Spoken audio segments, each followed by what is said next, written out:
আসসালামু আলাইকুম সুপ্রিয় শিক্ষার্থী বন্ধুরা, আজকে আমরা সপ্তম অধ্যায় থেকে সরল দোলকের গতি, সরল দোলন গতি এটি প্রমাণ করব, অথবা প্রমাণ করা যে t = 2 পাই √L/g এই সমীকরণটি আমাদেরকে প্রমাণ করতে হবে।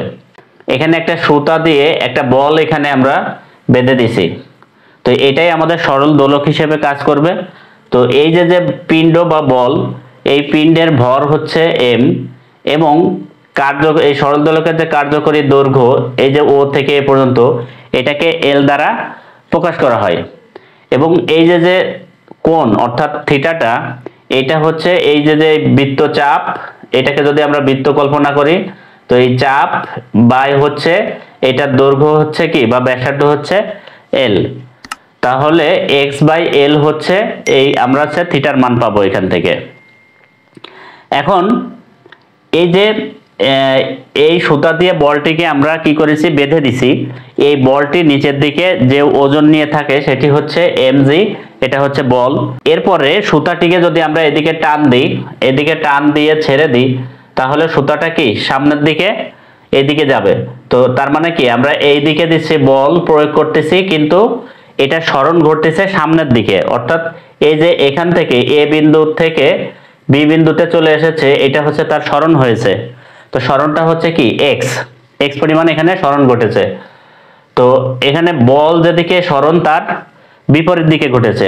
এই যে mg বলটা আছে, এই mg বলটাকে আমরা এখানে দুইটা উপাংশে ভাগ করেছি, একটা হচ্ছে mg sin থিটা আর একটা হচ্ছে mg cos থিটা।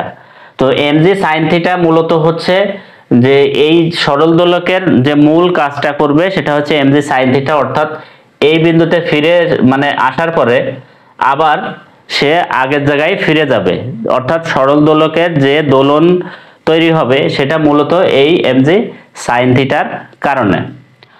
তো এই mg sin থিটাকে আমরা বলছি কার্যকরী বল। তো কার্যকরী বল F = আমরা বলছি যে -mg sin থিটা। তো মাইনাস বলার কারণ হচ্ছে আমরা বলটা দিয়েছি এই দিকে, কিন্তু সরণটা পেয়েছি এই দিকে, এই কারণে এটা বল এবং সরণ বিপরীতমুখী। এরপরে এই যে থিটা, এই থিটার মান 4 ডিগ্রির কম হলে আমরা sin থিটা সমান এখানে কি লিখতে পারি, থিটা লিখতে পারি। তো এই কারণে mg sin থিটাকে আমরা mg থিটা লিখেছি। তো এখানে কিন্তু 4 ডিগ্রির কমই বোঝা যাচ্ছে যে থিটার মান 4 ডিগ্রির কম হলে sin থিটা সমান থিটা হচ্ছে। এখন এইখানে আমরা এই যে থিটার মানটা আমরা জানি, এখানে যদি থিটার মান বসিয়ে দিই -mg, থিটার মান হচ্ছে x/L। তো এইখানে আমরা একটা সমীকরণ দিতে পারি। আবার এই যে f, এই f = আমরা এখান থেকে এভাবেও লিখতে পারি যে এই mgl -mg এবং l এটাকে কি করে ধরছে, আমরা একটা ধ্রুবক ধরবো। তো ধ্রুবক ইনটু এক্সটা আলাদা আছে, এক্সটাকে রেখে দিব। তো ধ্রুবক ধরলে এটাকে আমরা লিখতে পারি -mg/l কে যদি k একটা ধ্রুবক ধরি, k × x, তাহলে এটা হবে 2 নাম্বার সমীকরণ।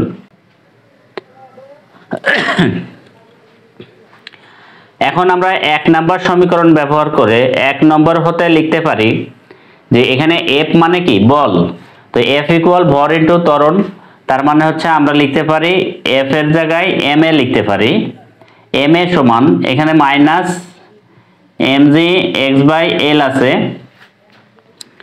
তো এখানে এই mটা গুণ আছে, এই পাশে গেলে কাটাকাটি করা যাবে এই m এর সাথে। a সমান -mg x/L, আর এই যে এ পাশের থেকে m নিলাম, সেই mটা এখানে গুণ ছিল, এটা ভাগ হয়ে গেছে। তো এটা আমরা কেটে দিব, তাহলে a সমান আমরা পাচ্ছি হচ্ছে মাইনাস এখানে g/L × x। তো এটাকে আমরা 3 নম্বর সমীকরণ দিব। এটা ছিল 1 নম্বর সমীকরণ থেকে। এবার যদি আমরা 2 নম্বর সমীকরণ হতে লিখি, 2 নম্বর হতে, তো 2 নম্বর সমীকরণে ছিল আবারও f, তাই f সমান আমরা আবারও লিখব ma - k × এক্স। তো এখানেও আমরা এটা রেখে দিব, রাখার পরে এখানে এমটা এই পাশে ভাগ হয়ে যাবে, তাহলে minus K into x divided by m. তো এই মাইনাস কে বাই এম সমান সমান আমরা জানি ওমেগা স্কোয়ার, এটা একটা মান আছে, তার মানে আমরা পাচ্ছি হচ্ছে এ সমান সমান minus omega square into x. তো এখানে আমরা লিখে দিব যে কে বাই এম সমান ওমেগা স্কোয়ার। এটাকে আমরা 4 নাম্বার সমীকরণ দিব, সর্বশেষ যেটা পেলাম এটা 4 নাম্বার সমীকরণ। তো এখন আমরা এই 3 এবং 4 নাম্বার সমীকরণ থেকে লিখতে পারি 3 নাম্বার 3 ও 4 নম্বর হতে। তো 3 নাম্বার সমীকরণে বাম পক্ষ হচ্ছে এ, 4 নাম্বার সমীকরণও বাম পক্ষ এ। তাহলে এখানে আমরা লিখতে পারি যে এইটার ডান পক্ষ সমান ওইটার ডান পক্ষ, তাহলে minus omega square into x সমান সমান আমরা এইখানে 3 নাম্বার থেকে নিব হচ্ছে minus g by l into x. তাহলে থাকে মাইনাস ওমেগা স্কোয়ার সমান সমান minus g by l into x divided by এই এক্সটা এই পাশে গুণ আছে, এই পাশে এসে ভাগ হয়ে যাবে, এক্স এক্স কেটে দেওয়া যাবে, তার মানে এখানে মাইনাস এখানে মাইনাস, তাহলে উভয় পাশের থেকে আমরা যদি মাইনাস ভ্যানিশ করে দিই তাহলে এই পাশে থাকে ওমেগা স্কোয়ার সমান জি বাই এল। তো ওমেগা সমান আমরা জানি যে ওমেগা সমান হচ্ছে 2 পাই বাই টি, এটা আমরা জানি। তাহলে আমরা এখানে লিখে নেব omega equal 2 pi by T, এটা আমরা জানি। তো 2 পাই বাই টি এর হোল স্কোয়ার সমান সমান এখানে আছে জি বাই এল। তো এটাকে যদি স্কোয়ার করে দিই, 2 এর স্কোয়ার করলে হবে 4, পাই এর স্কোয়ার করলে pi square divided by t square সমান সমান জি বাই এল।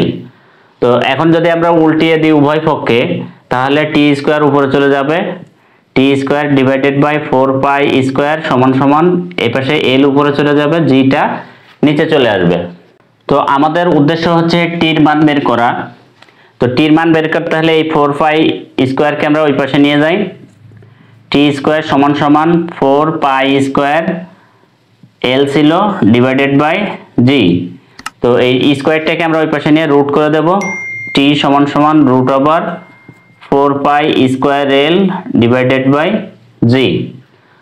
তো এরপরে আমরা টি সমান সমান পাবো এই স্কোয়ার এবং এই রুটের ভিতরে আমরা যদি 4 কে রুটের বাইরে নিয়ে আসি তাহলে হচ্ছে 4 রুট করলে 2 হয়, আর পাই স্কোয়ার এই স্কোয়ার রুটে চলে গেলে শুধুমাত্র পাই থাকে, 2 পাই, আর এল এর উপরে এবং জির উপরে রুট থেকে যাবে, তার মানে এল বাই জি থেকে যাবে।